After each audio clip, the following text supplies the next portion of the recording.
Hoje nós vamos falar da vinda do Senhor. E é interessante, irmãos, que essa palavra Deus revelou ao meu coração. E hoje eu vi também, eu ouvi um áudio que o irmão Ney me enviou. E era sobre exatamente isso que eu ministrar. Recebi também uma mensagem do pastor Jefferson, nosso pastor da igreja do Arthur Alvim. E a mensagem revelava exatamente essa mensagem que nós iríamos ministrar nessa noite. Eu falei, Senhor, muito obrigado. Confirmação do Senhor. E nós vamos falar, irmãos, hoje sobre a vinda do Senhor, sobre a segunda vinda do Senhor a essa terra, para nos resgatar, para nos levar com Ele aos céus, porque lá é a nossa morada eterna. Amém? E aí eu pergunto, quando nós estamos aguardando uma visita, nós ficamos preocupados, né? Quando nós iremos receber alguma visita na nossa casa, nós arrumamos toda a casa, né? Nós também nos arrumamos, trocamos tapete, né? Ornamos toda a casa para recebermos, ou seja, uma visita, né? Ou seja, colocamos tapetes novos, lustramos toda a casa, procuramos saber o que a visita gosta de comer, né? Não é isso? O doce predileto, se há, né? Ou seja, etc, etc. Ou seja, fazemos uma preparação para que o visitante venha se sentir bem, né? Não é isso? Então essa é a nossa preocupação, para que o visitante se sinta bem recepcionado, não é isso? Ou seja, então nós temos uma preocupação, né, com as coisas, ou seja, com o humano, com o homem, né, para que quando ele possa chegar na nossa casa, ele se sinta bem recepcionado, não é isso? E aí, o que é recepcionado? É bem recebido, ou seja, admitido, né? Ou seja, boas-vindas, não é isso? Ou seja, a nossa preocupação com a pessoa que irá nos visitar, né? E aí, eu vou falar de um outro ponto, né, nessa abertura, que é, ao invés de recepcionado, decepcionado. Interessante. E aí, o que é ser decepcionado? É causar ou sofrer decepção, desapontamento, desilusão. Essa talvez seja a forma que Cristo ficará conosco na sua segunda vinda. Amém? Então, talvez Jesus Cristo, ou seja, o Cristo Redentor, talvez ele fique decepcionado conosco nessa segunda vinda. Por quê? Nós, na nossa casa, nós preparamos toda a casa, nos preparamos para receber uma visita humana, não é isso? E para recebermos Cristo? Nós nos preparamos dessa mesma maneira? Né? Para recebermos Cristo, será que nós estamos preparados? Né? Será que nós estamos adornados? A Bíblia diz que nós somos a noiva de Cristo. E a noiva tem que estar adornada, né? À espera do noivo, né? Ou seja, a noiva fica de qualquer jeito esperando o noivo? Não, não é? Fica linda, arruma cabelo, passa maquiagem, fica maravilhosa, né? Não é isso? Será que com Cristo, a Bíblia diz que ele virá buscar a sua noiva, não é isso? Será que nós estamos preparados para recebê-lo? Né? Será que a noiva de Cristo está adornada exatamente como Cristo espera que nós estejamos? Né? Então essa é a reflexão para que nós possamos pensar. Amém? E aí no livro de Gênesis capítulo 6, versículo 5 ao 9, nós vamos falar da corrupção, né? A corrupção humana, né? E ele diz assim, ele começa assim, capítulo 6, versículo 5, ele diz assim: o Senhor viu que a perversidade do homem tinha aumentado na terra, e que toda a inclinação dos pensamentos do seu coração era sempre e somente para o mal. Olha que interessante. A Bíblia diz que o homem, né, a inclinação do homem era somente para o mal, né? E aí no versículo 6 a Bíblia diz assim: e então o Senhor arrependeu-se. E aí, irmão, interessante. A Bíblia diz que o Senhor arrependeu-se, né? Mas o que a Bíblia diz? Olha, Deus é imutável, ele não muda, né? Isaías 55, 11, ele diz assim: a palavra do Senhor não voltará vazia, né? Mas antes que ela seja concretizada, ou seja, antes que se cumpra aquilo que Deus determinou. Ou seja, então Deus é imutável, ele não muda, né? Mas e por que aqui em Gênesis diz assim? Então o Senhor arrependeu-se, né? Então nós temos que buscar isso no latim, que quer dizer tristia, palavra que designava o estado de desânimo ou o aspecto de tristeza. Então isso aqui nós temos que entender que o Senhor se entristeceu com a sua criação. Amém? Amém. E aí ele continua e diz assim, de ter feito o homem sobre a terra, e isso cortou-lhe o coração. Ou seja, se alguém falar para você, olha, cortou-lhe o coração, quer dizer o quê? Que você entrou numa tristeza, numa profunda tristeza e numa desilusão muito grande, né? Ou seja, cortou-lhe o coração, né? E aí no versículo 7, ele diz assim, diz o Senhor, farei desaparecer da face da terra o homem que criei, os homens e também os animais grandes, os animais pequenos e as aves do céu. Arrependo-me de havê-los feito. No versículo 8, a Noé, porém, o Senhor mostrou benevolência, ou seja, bondade. E no versículo 9 a Bíblia diz, esta é a história da família de Noé. Noé era homem justo, ou seja, íntegro, irrepreensível na sua conduta, né? E aí ele continua, entre o povo da sua época, ele andava com Deus. Então o que a Bíblia diz? Que a corrupção humana entristeceu o coração de Deus, né? Mas ele encontrou ali, a Bíblia diz que Deus, né? Ele olhou nessa terra, nesse local de habitação temporária no qual nós vivemos, ele olhou e disse que tinha um monte de justo, não é isso? Não, a Bíblia diz que ele olhou e não viu um justo sequer. Todos nós estávamos perdidos e destituídos da glória de Deus. Amém? E aí, mas a Bíblia diz que ele viu graça em Noé. Noé era um homem íntegro, justo, né? Naquela época, né? E a Bíblia diz assim, e andava com Deus, temente ao Senhor. Fazia aquilo que agradava o coração de Deus, né? E aí, irmãos, quantos de nós estamos íntegros, nos encontramos íntegros, justos, né? E agradando o coração de Deus, né? Então, é isso que Deus viu em Noé. Um homem justo, íntegro e que agradava o coração de Deus. Aí no livro de Mateus, capítulo 24, do 37 ao 39. 24, 37 ao 39. O primeiro livro do Novo Testamento. A Bíblia diz assim, no versículo 37 do capítulo 24 de Mateus.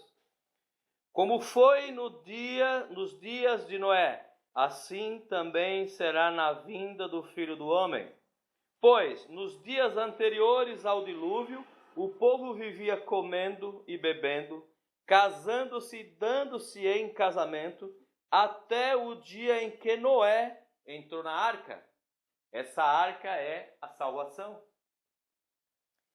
E continuando no 39, e eles nada perceberam, até que veio o dilúvio e os levou a todos. Assim acontecerá na vinda do Filho do Homem. Interessante, irmãos.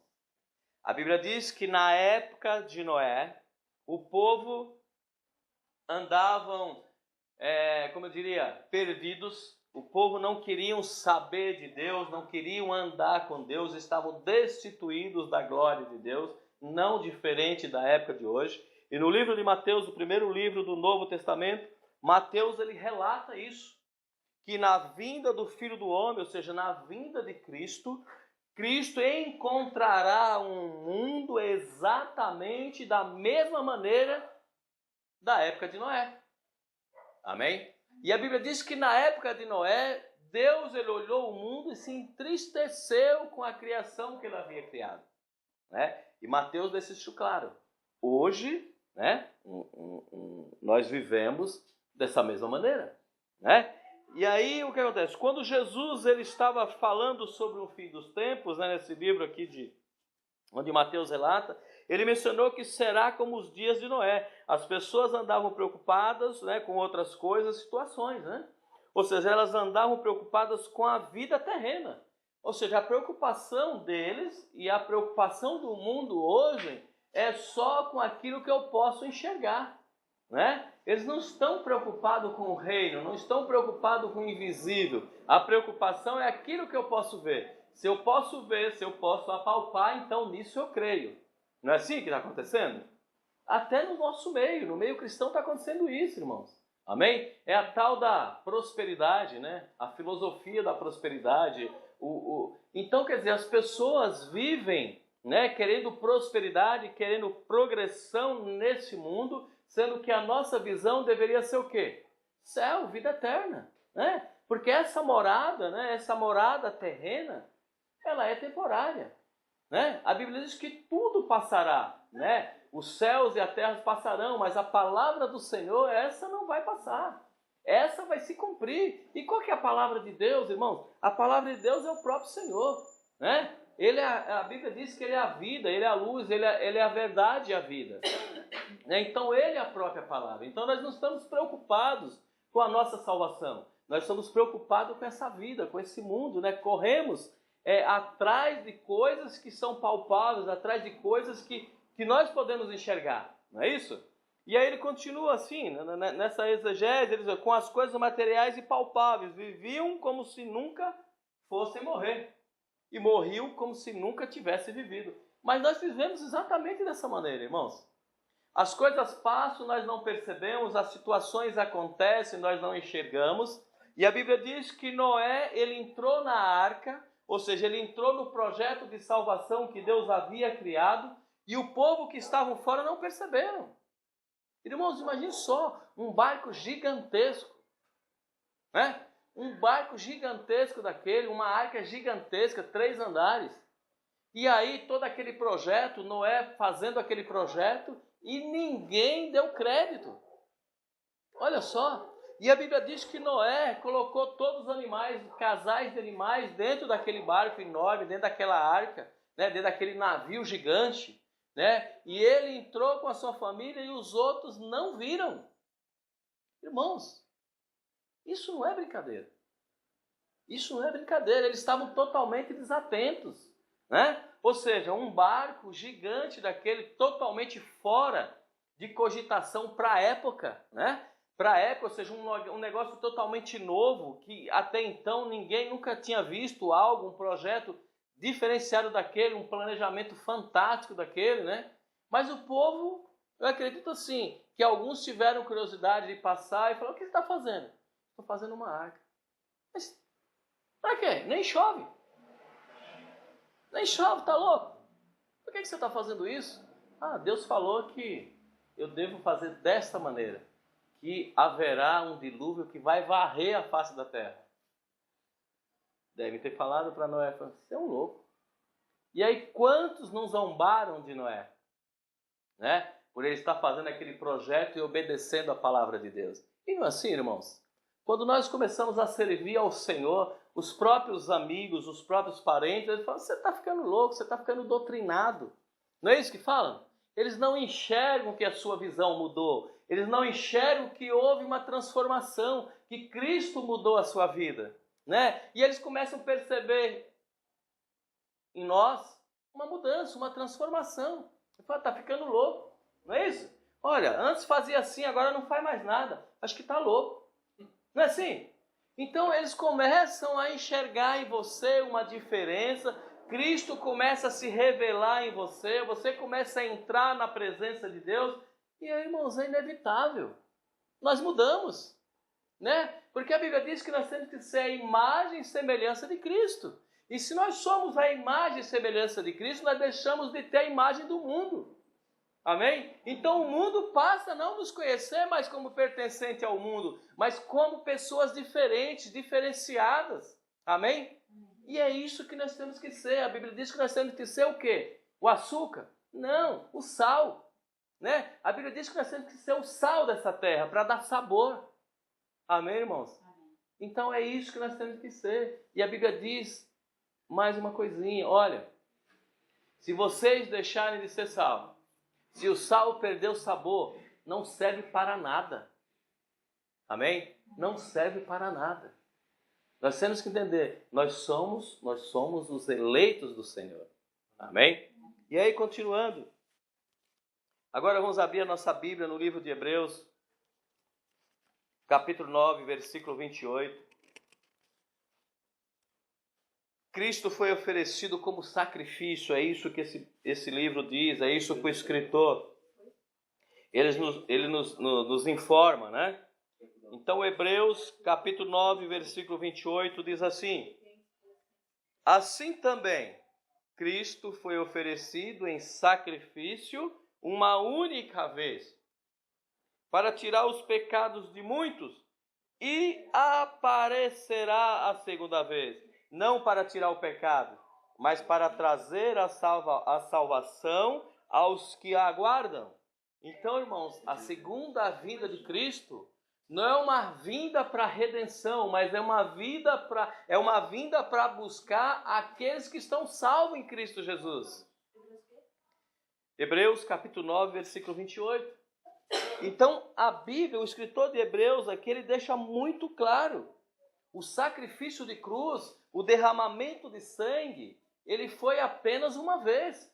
Né? Hebreus capítulo 9, versículo 27, um versículo antes, ele diz assim: ao homem está decretado uma só morte, e depois disso o juízo. Então Deus, ele se doou naquela cruz por mim e por você apenas uma vez. Né? Lá no Antigo Testamento, o que se fazia para cobrir os pecados? Sangue de bode, né? Não é isso? Então eles pegavam o sangue de um bode, né? Ou seja, sem manchas, sem máculas, e ele ia lá, espargia, né, o sangue, fazia um sacrifício sobre o sangue daquele animal para tirar os pecados. Eles achavam que eles estavam tirando, ou seja, mas aquilo lá só estava cobrindo, né? Só estava cobrindo os pecados daquele povo. Porque aquele que, o cordeiro sem mancha, sem pecado, ou seja, o cordeiro que não havia mácula, esse sangue era o de Cristo. E só o sangue de Cristo poderia nos trazer verdadeiramente a redenção, a salvação e tirar todos os pecados. Né? O que a Bíblia, João diz? Eis o Cordeiro de Deus, né, que tirou o pecado do mundo. Então só o sangue de Cristo, só o sangue de Jesus teve a capacidade de remissão de pecados. Né? E é o que diz lá o escritor de Hebreus: Cristo foi oferecido em sacrifício uma única vez para tirar os pecados do mundo. Ou seja, a segunda vinda de Cristo é apenas, irmãos, para nos buscar a noiva de Cristo. Então nós não podemos esperar que Cristo vai trazer salvação nessa segunda vinda. Não, a salvação já foi dada. Amém?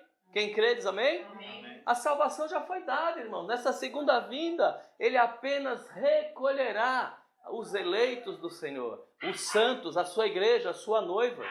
Amém? Hebreus capítulo 6, versículo 4 ao 6, voltando um pouquinho. Versículo 4, a Bíblia diz assim: ora, para aqueles que uma vez foram iluminados, provaram o dom celestial e tornaram-se participantes do Espírito Santo. Então, irmãos, nós somos iluminados, nós nos tornamos participantes do Espírito Santo de Deus, porque a Bíblia diz que nós estávamos destituídos da glória e, portanto, sem a herança de Deus como filhos já não nos pertenciam, né? E o sangue de Cristo nos trouxe novamente essa herança, né? E aí nós fomos chamados novamente de filhos. É isso? E aí, no versículo 5 diz assim: experimentaram a bondade da palavra de Deus e os poderes da era que há de vir. E no versículo 6, caíram e se caíram. Se caíram, é impossível que sejam reconduzidos ao arrependimento. Pois para si mesmos estão crucificando de novo o Filho de Deus, sujeitando a desonra pública. Ou seja, irmãos, quando nós recebemos o sangue de Cristo, né, a remissão dos nossos pecados, e entramos na presença de Deus, Deus não se agrada mais que nós voltemos para trás, que nós nos arrependamos, né, da decisão que nós tomamos. Né? o sangue de Cristo, a Bíblia diz em 2 Coríntios capítulo 5, versículo 14, que o amor de Cristo nos constrange. Por quê? Porque ele não morreu por um, ele morreu por todos nós. E uma vez que ele morreu por todos nós, ele não fez acepção de pessoas. Ele deixou aquele sangue como garantia que nós fomos lavados, os nossos pecados foram arrancados e que nós temos que andar na percepção de vida eterna. É isso? Não é isso que a Bíblia diz? E aí, se nós nos arrependermos, ou seja, nós estamos anulando o sangue de Cristo. Nós estamos anulando o sacrifício de cruz. E o que a Bíblia diz? Aquele que pegar no arado, né, e se arrepender, olhar para trás, ele não é digno. Amém? Ou seja, ele não é digno. E aí, irmãos, o escritor de Hebreus, ele diz que nós vivíamos em trevas. Né? Claramente, ele diz assim, ó, nós vivíamos em trevas. É isso? Nós vivíamos em trevas. Fomos arrancados das trevas na morte de Jesus, não é isso? Nós não estávamos em trevas? Nós não estávamos destituídos da glória de Deus? Nós não andávamos perdidos sem a salvação? O que trouxe o sangue de Cristo? O que trouxe a morte de cruz? Não foi redenção? Nos revelou a luz? Né? Não nos revelou a luz? Não é isso? Então, nós somos apresentados à luz que é o próprio Cristo. Não é isso? E aí experimentamos a majestosa beleza das coisas do reino e ainda entramos no poder sacerdotal das coisas que participaremos, né, como eleitos. Não é isso? Ou seja, nós entramos na presença de Deus. Nós somos revelados ao mundo através do sangue de Cristo. Não mais como vergonha, né, mas como eleitos do reino do Senhor. Somos alertados, né, sempre que ao nos arrependermos de seguirmos a Cristo, anulamos o sacrifício de cruz e, portanto, expomos Cristo como vergonha e desonra pública, né? Quando nós nos arrependemos de andarmos na presença do Senhor, nós estamos falando, olha, o sacrifício de cruz para mim não serviu. Para mim não vale. Ou seja, essa morte foi em vão. Eu não aceito isso. Não é isso? Nós estamos nos revelando dessa maneira e falando, olha, foi vergonha aquilo lá. Aquilo lá foi uma desonra, porque aquilo lá eu não aceito. Aquilo lá para mim não foi acreditável. Não é isso? Então nós estamos anulando o sacrifício de cruz. Amém? Vamos abrir agora a nossa Bíblia no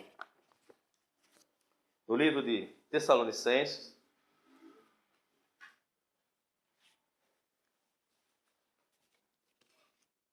1 Tessalonicenses, capítulo 4, versículos 16 ao 18. Isso, capítulo 4, 1 Tessalonicenses, capítulo 4, versículo 16 ao 18. Nós vamos falar do arrebatamento da igreja. E a carta de Paulo aos Tessalonicenses, ele diz assim, versículo 16 do capítulo 4.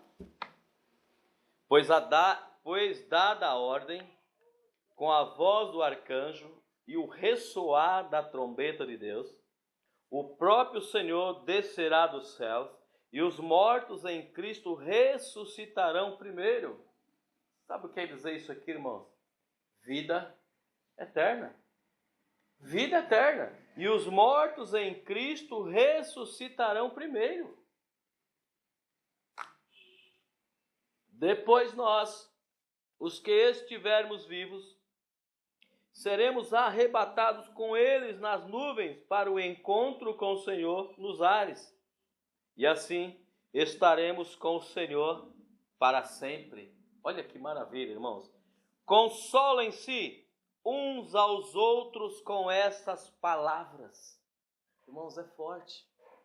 Olha só o que diz, pois foi dada a ordem com a voz do arcanjo e o ressoar da trombeta, ou seja, aquilo lá, o exército de Deus foi reunido com isso. Amém, irmãos? Para que Deus pudesse descer, né, e nos buscar com o seu exército. Olha que maravilha, irmãos. E aí, ele diz, consolem-se uns aos outros com essas palavras. Ou seja, o que é o arrebatamento, irmão? O arrebatamento é o efeito, a ação de arrebatar, ou seja, é algo que é retirado repentinamente, né, de um lugar, ou seja, com muita violência. Um arrebatamento, ou seja, foi arrebatado. É frações de segundo, é imperceptível. Amém? E aí, consolar é a ação de ser confortado, né? Receber um alívio, ser reanimado. E sabe o que quer dizer isso, irmãos? Por causa das aflições.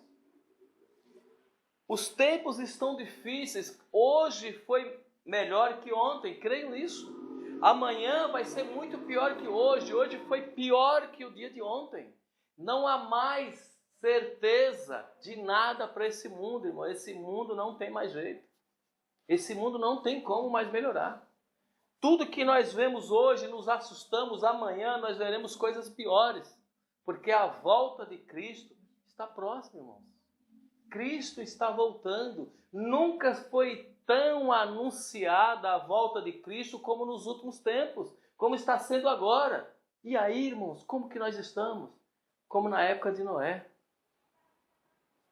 Nós estamos como na época de Noé.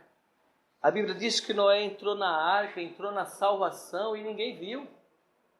Irmãos, ninguém quer saber de andar com Deus.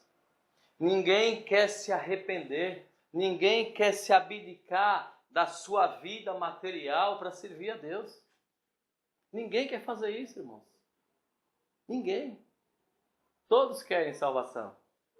Mas ninguém quer pagar o preço. O preço é alto, queridos. Foi preço de sangue. Foi preço de cruz. Ninguém quer pagar o preço, né? Então, um sábio indiano, ele diz que as pessoas vivem como se nunca fossem morrer. E morrem como se nunca tivessem vivido. E é desta maneira. Irmãos, a Bíblia diz que Deus, no fim dos tempos, Ele abreviaria essas situações, os tempos, porque senão nós não aguentaríamos. Isso é bíblico. Nós estamos vivendo isso, irmãos.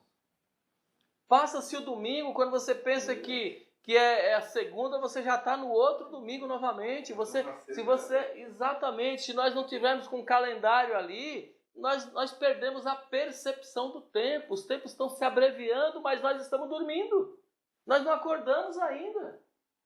Parece que nós estamos vivendo num sono profundo e que nunca vamos acordar. Amém, irmãos? Parece que nós não vamos acordar desse sono, né? Dessa máscara que Satanás tem tentado colocar, inclusive nos eleitos do Senhor, daqueles que já servem a Deus. Amém? Daqueles que já servem ao Senhor. E nós não estamos percebendo isso, né? E aí, Mateus 24, 42. E aí, irmãos, é forte essa palavra, esse consolar, né, uns aos outros, né? Porque os tempos são difíceis e nós temos que estar em comunhão uns com os outros para suportarmos as dificuldades, né? Ou seja, para permanecermos arraigados na videira, né, que é Cristo. Então, se nós não estivermos arraigados na videira que é Cristo e consolando um ao outro, consolando o irmão que se desanimou por causa das situações, por causa das aflições da vida, né, nós não vamos estar preparados, né? E a segunda vinda, irmãos, não vai ter tempo de preparação, nós já temos que estar preparados.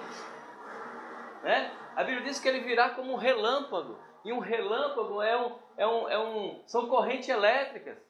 Amém? Que é imperceptível.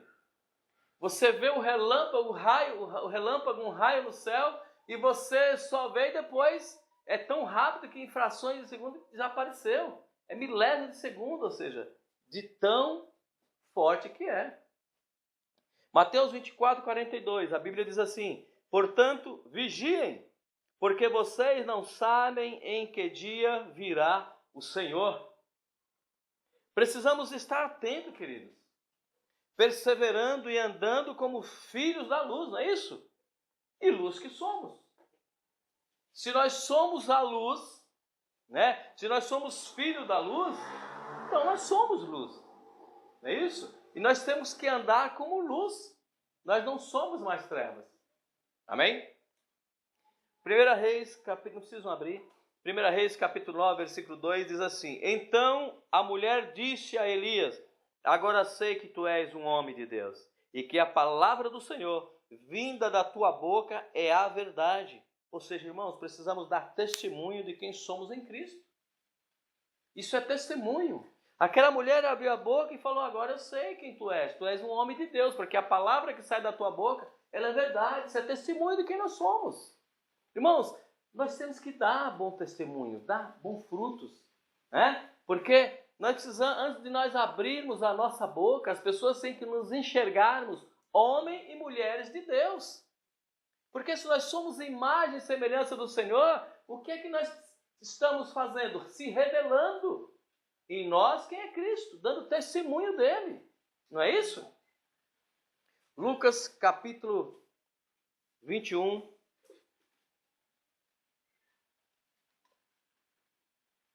Versículo 27. A Bíblia diz assim: Então se verá o Filho do Homem vindo numa nuvem com poder e grande glória. Aleluia. Mateus 16, 27. Pois o Filho do Homem virá na glória de seu Pai com os seus anjos, e então recompensará a cada um de acordo com o que tenha feito. Então, irmãos, a nossa recompensa, o nosso galardão, não é nesse mundo. O nosso galardão está lá no céu. E é o desejo de todos nós termos esse galardão, que é vivermos com Cristo para sempre, né? Ou seja, as nossas obras nos revelam em Cristo e nos acompanharão no juízo para a salvação ou para a perdição. Não é isso? Ou seja, pois o Filho do Homem virá na glória de seu Pai com seus anjos e então recompensará a cada um de acordo com o que tenha feito. Ou seja, então as nossas obras, elas nos acompanharão até o juízo para a perdição ou para a salvação. Não é isso? Cristo e o seu exército celestial virão buscar seus eleitos, né? E seremos encontrados e levados com honra. Por quê, irmãos? Cristo vai descer com o exército celestial para nos buscar. Isso é honra, né? Isso é honra. Nós não somos qualquer um. Nós somos os eleitos do Senhor. E precisamos andar nessa percepção, nesta visão. Não é isso? Cristo e o seu exército nos buscarão e seus eleitos subirão com ele para a glória eterna. Aleluia. Amém? Então, irmãos, o exército do Senhor, isso é honra. O exército do Senhor virá nos buscar e junto com ele subiremos. Amém? Apocalipse capítulo 20, versículo 12. A Bíblia diz assim: Vi os mortos, grandes e pequenos, de pé diante do trono. Ou seja, reverência. De pé diante do trono. Reverência. E livros foram abertos. Ou seja, houve uma exposição ali. Uma apresentação. Os livros foram abertos, foram expostos, né? O outro livro foi aberto, o livro da vida, ou seja, salvação, vida eterna. Os mortos foram julgados de acordo com os que tinham feito, com o que tinha feito, né? E segundo o que estava registrado nos livros. E o que quer dizer isso, irmão? As nossas obras nos acompanham, né? E ficam registrados para juízo. Ou seja, tudo o que fazemos ou deixamos de fazer está sendo monitorado. E os nossos feitos, né, testemunharão contra ou a nosso favor, né? O que é que diz? As nossas obras nos acompanham. E quando nós nos apresentarmos diante de Cristo, né, será revelado todas as coisas. O que nós fizemos e o que nós deixamos de fazer. João capítulo 14, versículo 1 ao 3. A nossa morada, irmãos, ela já foi preparada, aleluia. Quem crê nisso? Amém? João capítulo 14, versículo 1 ao 3.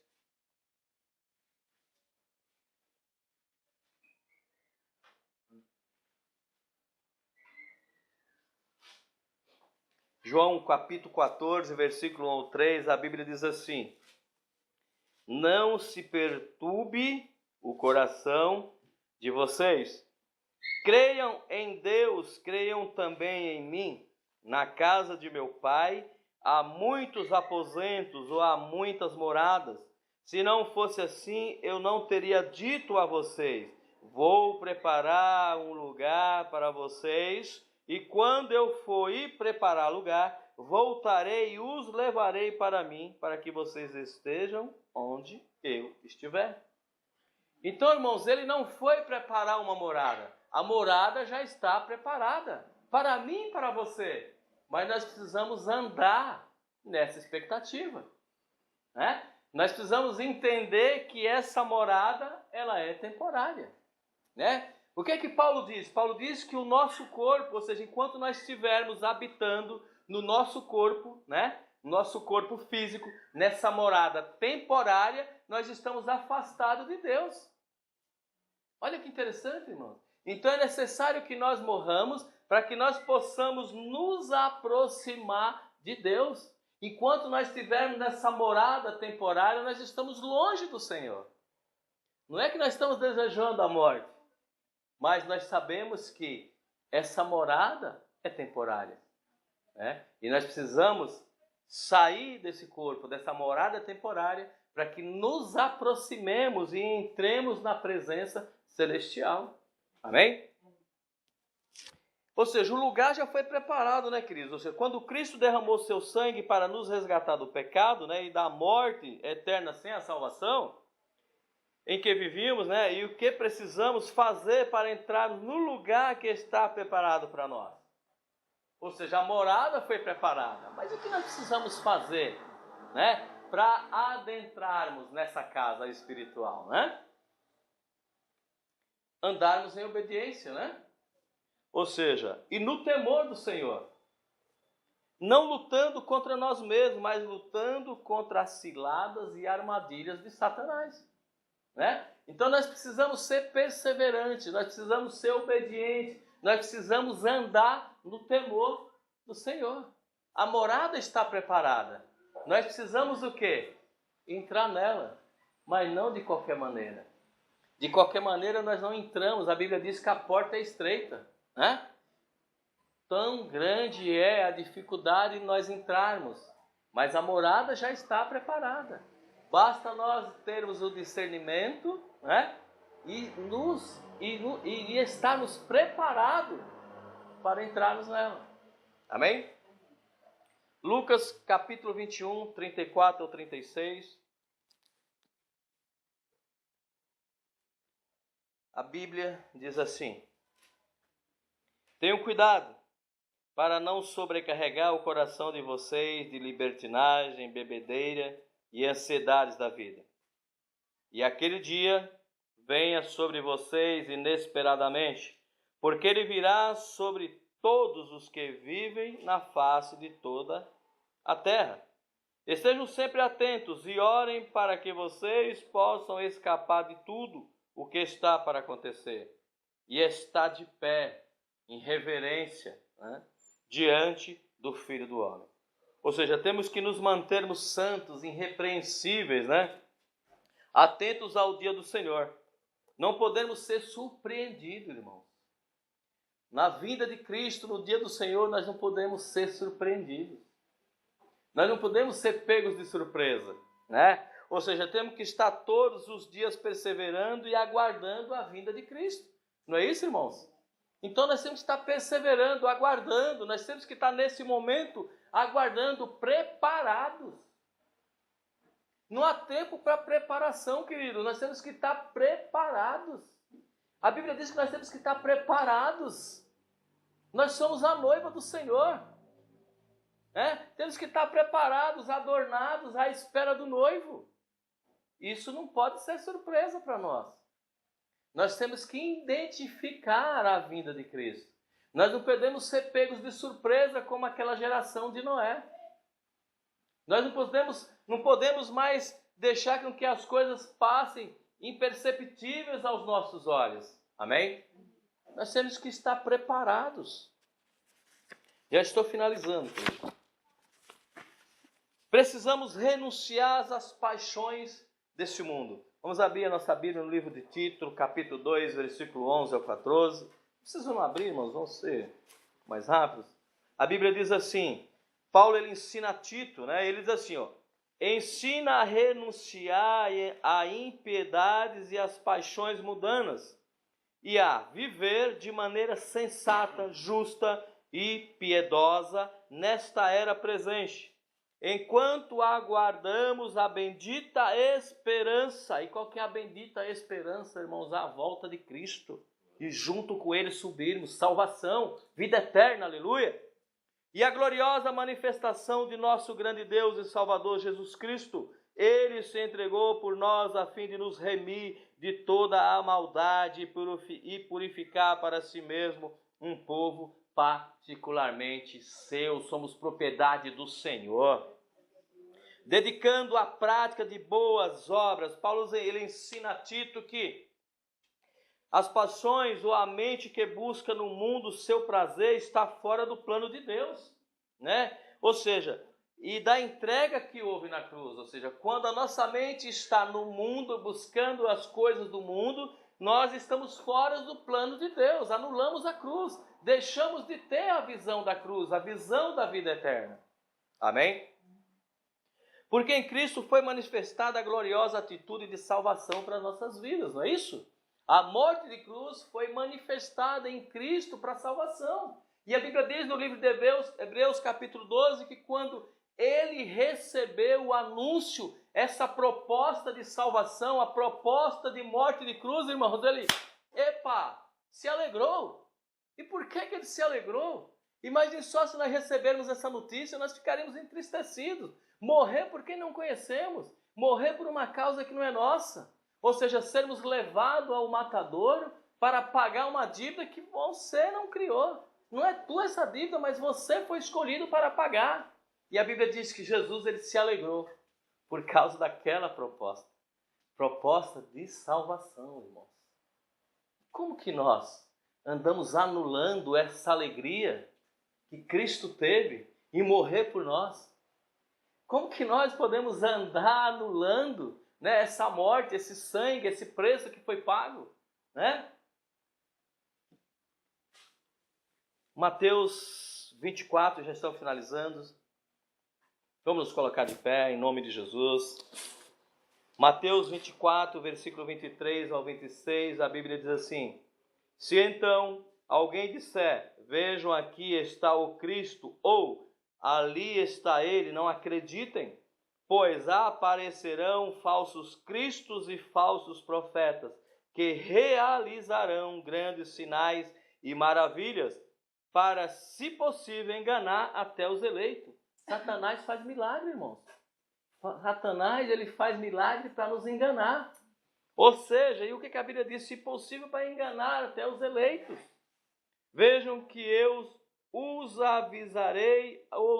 avisei antecipadamente. Assim, se alguém disser, ele está lá no deserto, não saiam. Ou ele está ali dentro de casa, não acreditem.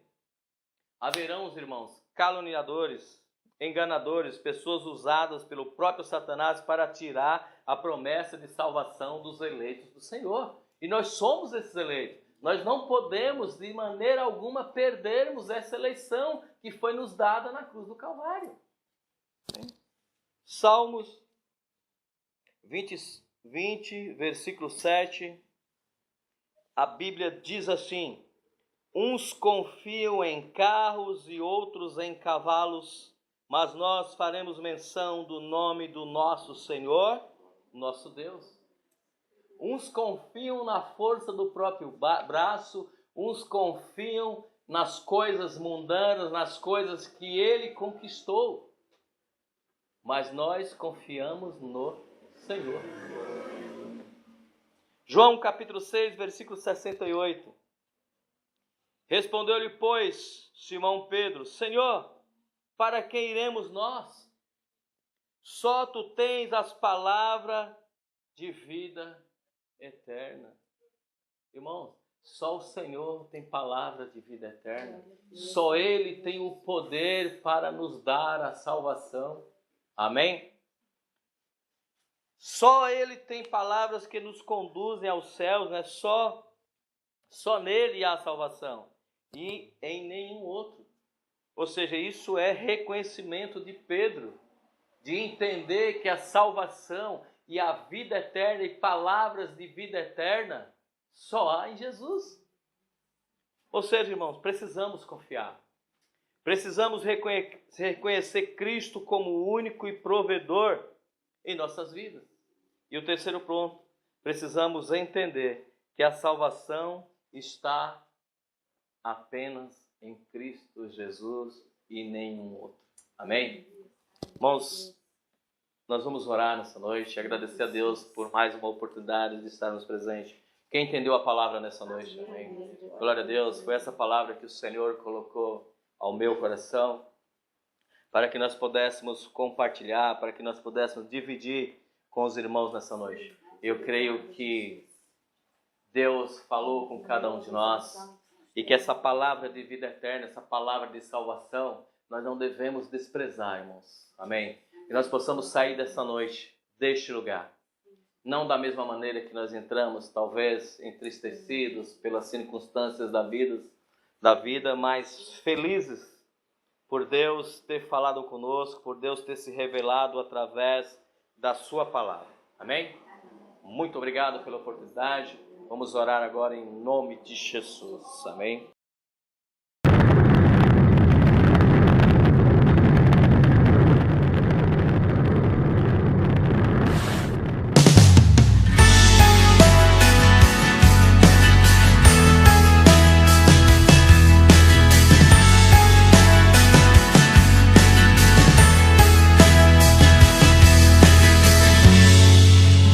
Sai de tua tenda, ó filho meu, e te mostrarei as estrelas do céu. Sai de tua tenda, ó filho meu, e te mostrarei a areia do mar. Será que podes contar? Oh, não. Será que pode imaginar tudo aquilo que sonhei?